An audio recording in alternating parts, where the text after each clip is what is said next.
सभी को नमस्कार। आज हम कर रहे हैं टेस्ट नंबर 18 है, जो कि हमारी कक्षा 10 की जो बुक चल रही है हमारा राजस्थान की जो बुक चल रही है कक्षा 10 में, उसके टॉपिक हैं ये। और जिनके पास ये बुक नहीं है कोई बात नहीं है, नंबर कम आ रहे हैं, कोई फ़र्क नहीं पड़ने वाला। अगर आपके पास ये बुक नहीं है तो जो मैं पेपर ये बना के भेज रहा हूँ ये अपनी नोटबुक में लिख ले, ताकि ये क्वेश्चन आपके लिए महत्वपूर्ण बन जाएँ और आपके हमेशा ये नोट्स बन के रह जाएं, जिससे आप जब भी आपको ज़रूरत पड़े तभी आप इनको पढ़ सकते हो, रिवीजन कर सकते हो। और इनमें से कन्फर्म क्वेश्चन आए हैं और आएंगे, तो अपनी नोटबुक में लिख ले। मैं ज़्यादा समय आपका वेस्टेज नहीं करूँगा, सिर्फ प्रश्न और आंसर बताऊँगा, क्योंकि समय की कीमत होती है। शुरुआत करते हैं। अगर आपको ये थोड़ा सा छोटा नज़र आ रहा हो तो आप इसको थोड़ा बड़ा कर लीजिए, क्योंकि नीचे कर लीजिए, स्क्रीन से पूरा दिखेगा। फिर ये राजस्थान का जिला जो राज्य के अधिकतम जिले के साथ अपनी सीमा साझा करता है, तो इसमें नागौर है। आप ये कहोगे कि पाली है, तो इसमें ऑप्शन के अकॉर्डिंग आंसर बताया जा रहा है, तो नागौर है इसमें, जिसमें सबसे ज़्यादा सीमा जिलों से लगती है। प्रश्न 2, राजस्थान की पाक मतलब पाकिस्तान के साथ अंतर्राष्ट्रीय सीमा बनाता है 1070 किलोमीटर है। प्रश्न 3, कौन सा जिला गुजरात से स्पर्श नहीं करता है, प्रतापगढ़ नहीं करता है, बाड़मेर और जालोर करते हैं। प्रश्न 4, राजस्थान का अक्षांशीय विस्तार है 23.5 डिग्री उत्तरी अक्षांश से 30 डिग्री 12 मिनट उत्तरी अक्षांश तक है।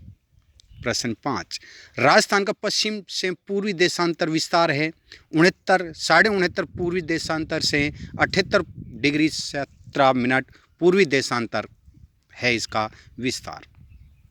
प्रश्न 6, राजस्थान की सर्वाधिक लंबी सीमा किस राज्य से लगती है? मध्य प्रदेश से लगती है। जो मेरे पास कुछ बच्चे पढ़े हैं उनको मैं ट्रिक्स भी बता रखी है कि सबसे ज़्यादा अपन मम्मी पापा से प्यार करते हैं, तो मम्मी पापा तो MP अर्थात मध्य प्रदेश सबसे ज़्यादा लगती है, और सबसे कम लगती है गुजरात से। अर्थात जो जैसा आपने उड़ता पंजाब देखी है, जिसमें ज़्यादा गांजा भांग खाते थे, उनको से हम कम ही लाइक करते हैं, तो इसका मतलब है पंजाब है। जिसमें आपने फिल्म भी देखी उड़ता पंजाब, जिसमें वो नशे में रहा करता था। प्रश्न 7, राजस्थान का वह जिला जो मध्य प्रदेश उत्तर प्रदेश के साथ सीमा रखता है, धौलपुर है ऐसा जिला जो 2 राज्य से सीमा साझा करता है, उत्तर प्रदेश और MP। प्रश्न 8, सुमेलित है। राज्य उत्तर से दक्षिण की लंबाई 826 किलोमीटर, राज्य की स्थलीय सीमा 5920 किलोमीटर, राज्य की पाक से जिले लगते हैं 4, और राज्य का क्षेत्रफल है 3,42,239 वर्ग किलोमीटर अर्थात सभी है, और पूर्व से पश्चिम की लंबाई है 869 किलोमीटर। प्रश्न 10, पूर्व से पश्चिम की ओर सही क्रम है, यानी पूर्व से पश्चिम की ओर सही क्रम है, बूंदी है, अजमेर है, फिर आ जाएगा हमारा नागौर है, और उसके बाद आ जाएगा उदयपुर। ये पूर्व से पश्चिम की ओर है, अर्थात C राइट आंसर है। आपने अभी लाइक और सब्सक्राइब नहीं किया तो लाइक और सब्सक्राइब कीजिए। और एक मुझे थोड़ा सा अचंभित हो रहा है, या तो शायद वो अपने आप को ज़्यादा ही सुपर समझ रहे होंगे, पढ़ने वाले ज़्यादा ही हैं, वो ज़्यादा ही टैलेंट है। वीडियो जब मैं ग्रुप में सेंड करता हूँ ये यूट्यूब वाला आंसर की, तो मैं देख रहा हूँ कई स्टूडेंट है जो देखते ही नहीं है और सीधा आंसर लिख के भेज देते हैं, सर मेरे इतने राइट हैं। अरे आप पहले उस की को तो पढ़ा ही नहीं है, आपने मिलान किया ही नहीं है, क्या इतने टैलेंट हो, बिना देखे ही आपको कर देते हो। और मुझे ये नहीं है कि आपको लग रहा हो कि सर को नहीं पता, हमने देखा ही नहीं देखा, मुझे पता चल जाता है, क्योंकि मेरे इस ग्रुप में इतने लोग हैं और व्यू उसमें थोड़ा सा दिखता है सीधा, और फिर कौन कौन नहीं देखता वो ग्रुप में पता चल जाता है मुझे। मैंने कईयों को कल भी मैसेज किया था, आज भी मैसेज किया है कि आपने वीडियो नहीं देखा, आंसर फिर आपने कैसे कर दिए। मैं उसी समय भी तुरंत मैसेज करता हूं कि आपने वीडियो नहीं देखा तो ये आंसर की इतनी जल्दी कैसे आ गए।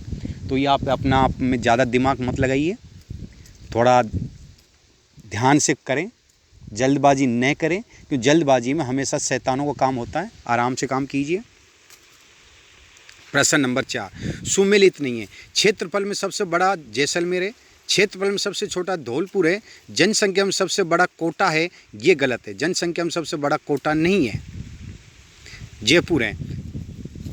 राज्य भारत के कुल क्षेत्रफल का 10.41% है, बिल्कुल राइट है। प्रश्न 11, राजस्थान के किस जिले में सबसे पहले सूर्योदय और सूर्यास्त होता है? धौलपुर में।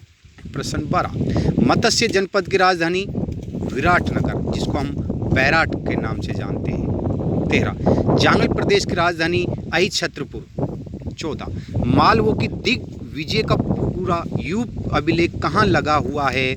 ये लगा हुआ है नानसा भीलवाड़ा में। 15, किस जनपद वाले क्षेत्र को मेदपाट, मेवाड़ तथा प्रागवाट भी कहा जाता है? शिवी को कहा जाता है। 16, कौन सा स्थान आर्यों का आरंभिक जनतंत्र था? मरु प्रदेश। 17, सुमेलित है। कोटा बूंदी का क्षेत्र हाड़ौती, बिल्कुल राइट है।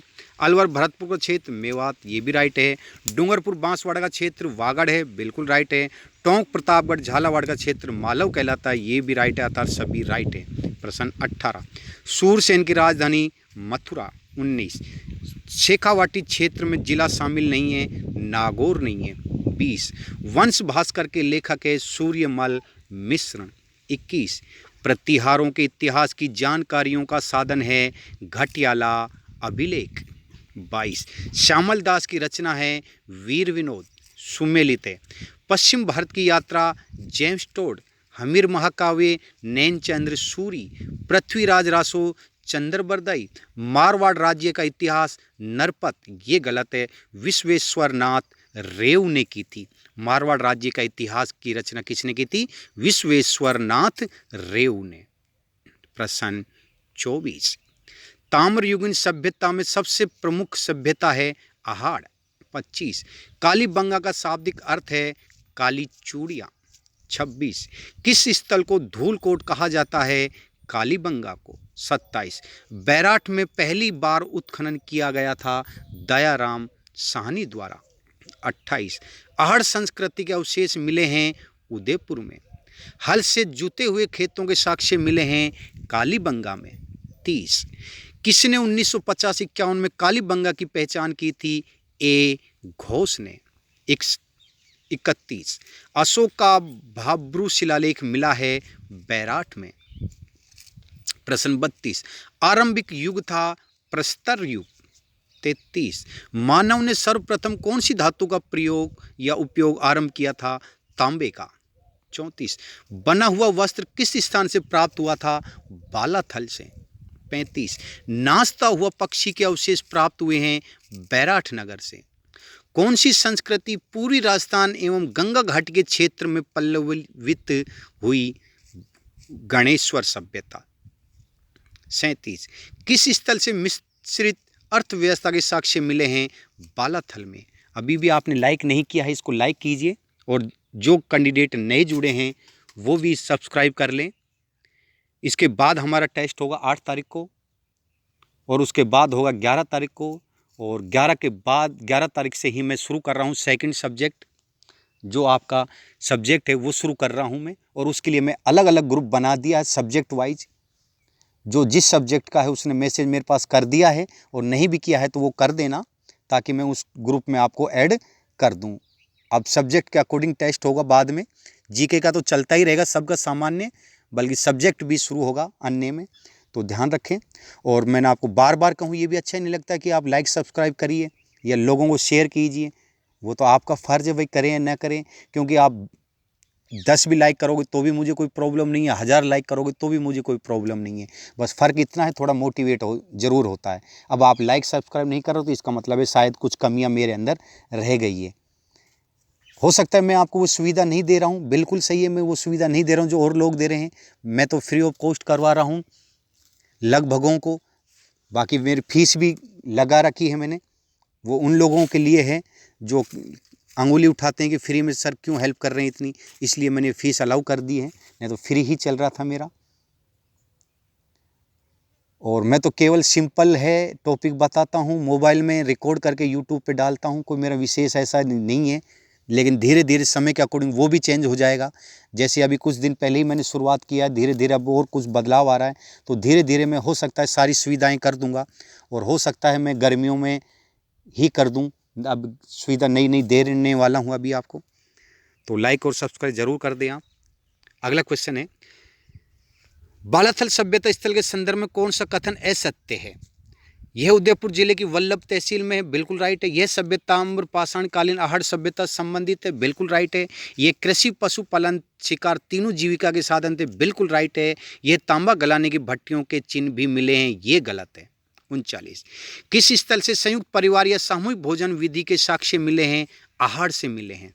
40 और लास्ट क्वेश्चन, लोहकालीन सभ्यता नहीं है, आहड़ लोहकालीन सभ्यता नहीं है, अर्थात डी राइट है।